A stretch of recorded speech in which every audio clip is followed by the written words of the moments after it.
I think the longer we just sit here, the more uncomfortable it will make Jay. You know Jay's watching right now. You know,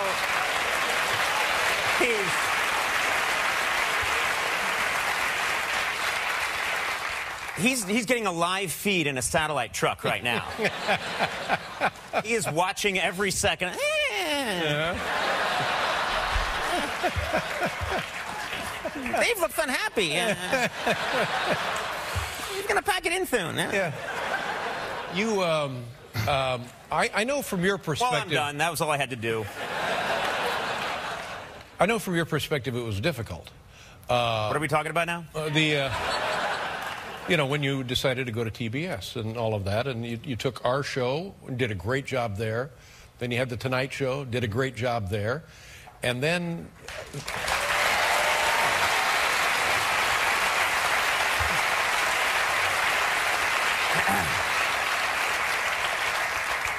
some kind of a mix-up. I really don't recall. It's how do you been feel, a long time how do you now. feel now on the other side of all of that? You got to feel great. You got to feel... I feel terrific. I really do. You know, all I ever wanted to do was, I mean, I'm very lucky to get to go on television and to do my thing my way, and TBS lets me do whatever I want. They don't watch it. They don't care. Checks come in. They're not watching. No, that's the magic. And I have a great time. You know, we took all of our people with us, so everybody is happy, and so I'm thrilled. It worked out, and I'm a lucky person. So and forgive me for making this all about me, but that's kind of what I do. I was delighted by everything that happened, except you losing your job. I will tell you, and this is honest, the only consolation I took during that period was that you were happy. It was really... What a humanitarian. I did. I felt sometimes Dave seems a tad unhappy in his life. And if this is bringing you some measure of joy, then to hell with my career. Yeah, no. You know? Let me explain myself. I knew you would be just fine. Yeah, I can forage for food. No, I don't think that was ever going to be a question. I can catch animals and eat them. I knew I'd be all right. But you were happy. I'm happy for you that you were happy. Let me illustrate this. I've known Jay a long, long time. We go back to the mid-'70s, back in Los Angeles at the Comedy Store. Jay was always the guy. The funniest guy. He was the guy. He was the guy you'd go to see. He was the guy you wished you could be more like. He was funny. He was also a bit of a brat. And so then... oh, you know, when this came along, I said to myself, oh, yes, this is the Jay I know. And I really, and I kind of, you know, I refer to that period as the golden age of television, really. The period when I lost the Tonight Show. Yes. That brief week and a half period for you is the golden age of broadcasting. Yes, that's right. But it has nothing to do with you.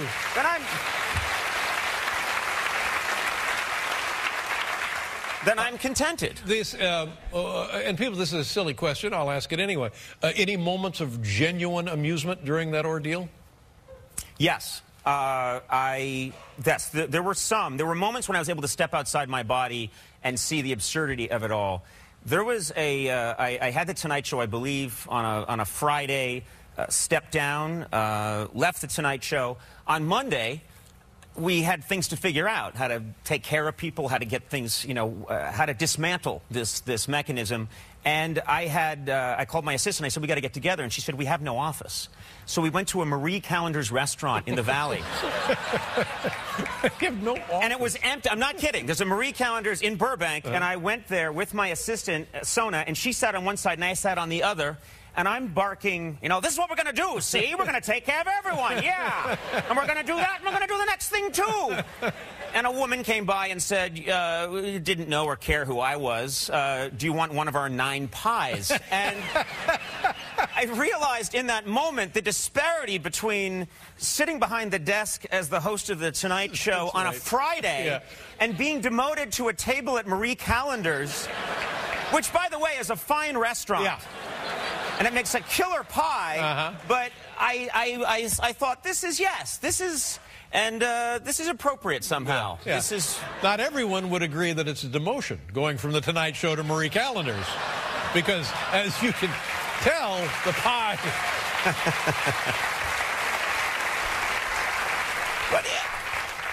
But you've worked through, you clearly were using my experience to work through some things. Let me tell you something. I've had my own trouble. I've had my own, Lord knows, I've had my share of trouble. So when I saw other trouble, and again, it wasn't at your expense. You're someone who's been in a car accident, who passed another guy lying on the road and said, That's right. That's right.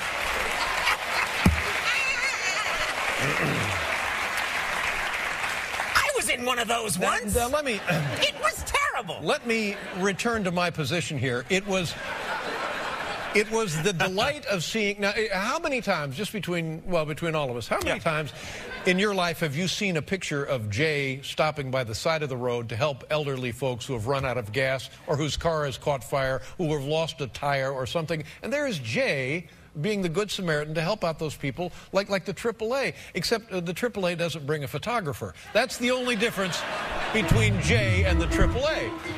And I just thought, oh, and so for that reason and other reasons, I really enjoyed it. And have you spoken to anybody at NBC? No. Who in particular? Anyone come to mind? No, they're all gone, the people that I remember. I think everyone involved in my situation, with maybe an exception, is gone. So there's no one there anymore that was there during my Nobody at the debacle. Scene of the crime. Yeah. It's a whole different, I'm told it's a lovely group. I wish them nothing but the best. And put a polygraph on him. What about your relationship with Jay? Because you knew Jay before he demanded that he get his show back. I was assured none of this would come up tonight.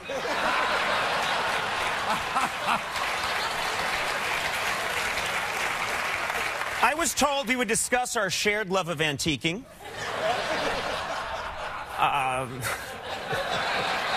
Our many wonderful vacations together. I was never informed that this would come up. But what is your question again? And you can repeat it as many times as you like. We can get you an office at Blimpie's. Trust me. But I'm so insecure now in my talk show jobs that I'm always eyeing tables at restaurants.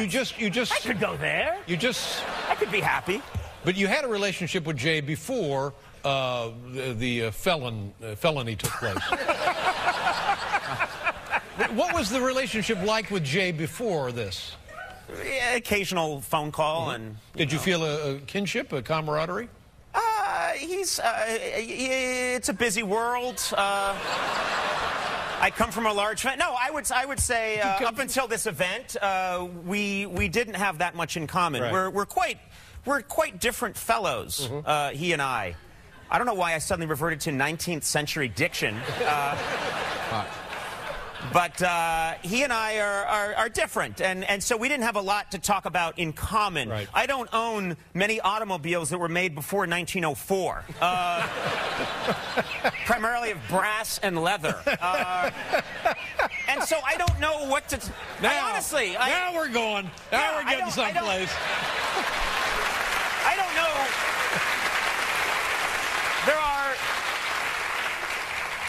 There are very few ways, and I'm not saying this in a disparaging tone at all. There are very few ways in which he and I relate. Right. We're not interested in, I don't think, in the same things. Right, but nonetheless, you had a bond via NBC and your two late-night shows. Yes, he was my lead-in. He was the host of The Tonight Show. I was the host of The Late Night Show. Right, and they put him on at 10 o'clock, and then that didn't work out. And it was, so then they said, Jay, are you busy? And he said, no, I'm just working on my cars. So he came back, and they said, well, go to... You're not doing the head waggle. Gives me an inner ear problem. We'll be right back with Conan O'Brien, everybody.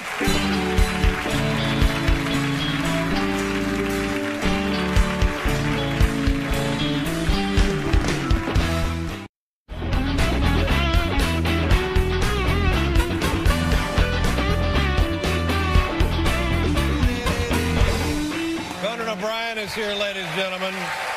Conan, how long did you do the late night program at NBC?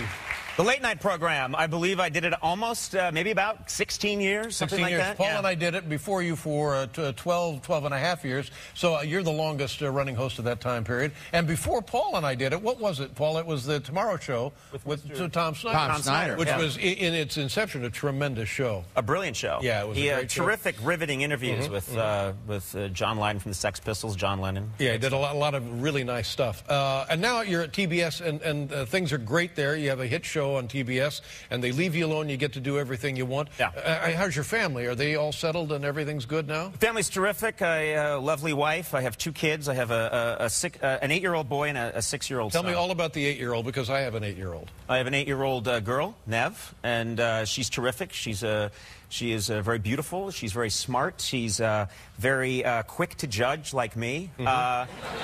Extremely judgmental. And then I have a boy, Beckett, who is 6, and you've been through the boy phase where it's just all, they're great, and then they dissolve into absolute tyrannical rages. Like Stalin. They become Stalin. They become insane dictators within seconds if they haven't had their food. If their blood sugar level falls below a certain point, they'll kill me and all of you to get what they want. Has the child actually taken a life? We had, the closest we came is I did a event for Turner called Christmas in Washington, and it's an event, and they said that you perform for the number of people in Washington. You also perform for the president, the first lady, the vice president, and this is a great thing. And I said I'd love to do this, and they said you can bring the kids, the wife, and the children. I thought this is fantastic. Yeah. My children will meet an American president. So we go, I go, and I'm preparing for the event. My wife brings the children. They lock it down for security reasons. They just completely lock it down. And then they say, okay, before the event, you're going to get to meet and have your picture taken with the president. This is very exciting. My kids are nicely dressed. And my wife mentions to me casually, as we're getting in the line, the children haven't eaten today. And as any parent will tell you, you have that moment of, this isn't something, I don't know, I'm very busy today. I've got a show to do in front of the president, but that concerns me. I have some concern, Dave. And then we get on the line, and we're ready, and we've talked to the kids. You say, hello, Mr. President, and the First Lady, and the boy's wearing his little tie, and the girl's wearing her nice dress, and I'm wearing a dress, and everything's fine, and we're ready to go. Wait a minute. What? We'll get to that part. We'll get to it. It comes later. And we're ready, and they say, I hear someone say, President in 5 minutes. We got President in 5. And things get really quiet in the room. And there's a lot of people waiting to meet the president. And all of a sudden, I just hear, it's I look over, and it's my son. And he's just going, and I just say, hey, you know, Beckett, take it easy. Take it easy. Take it easy. And I start to I look around, and I just see that they're like, President in 4 minutes, President in 4. We got POTUS in 4, and I'm really getting concerned. So we start to try and reason with him, and you've been down this road. Yes, I have. And I'm like, now that touch me. And then he just sits on the ground on the red carpet and faces away from us. And so, if you've ever tried to pick up a child who doesn't want to be picked up, it's like picking up antimatter with chopsticks. You can't do it. So I'm trying to get him up, and then, this is an absolutely true story, the next person in line with us is Mr. Justin Bieber. No joke. I'm not kidding, because he's one of the performers at the show. And so he reaches over and he thinks, I got this, I'm Justin Bieber. Yeah, I'm Justin Bieber. He reaches over. I can handle this. And I see him going to pet my son, and I kind of want to stop it, because I know where this is going. But there's part of me that thinks,